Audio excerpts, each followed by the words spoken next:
ওটার আর কিচ্ছু নেই এবং মনের মধ্যে যেন ঝড় উঠেছে, তুমুল তুফান তার মনকে আজকে পুরোপুরি যেন ধুলোর ঝড়ে আচ্ছন্ন করে ফেলেছে।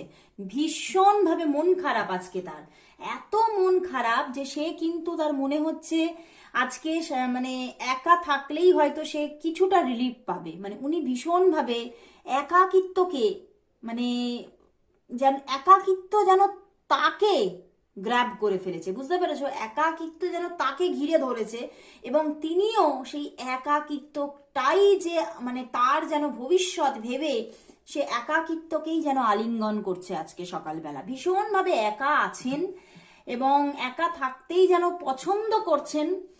এবং তিনি ভীষণভাবে একা থাকলেও তিনি তোমার কথা ভীষণভাবে মনে পড়ছে এখন এই সকালবেলায়। এবং তার সঙ্গে আমার এখানে চ্যানেল হচ্ছে তিনি তার এক্স নিয়েও চিন্তা করছে যে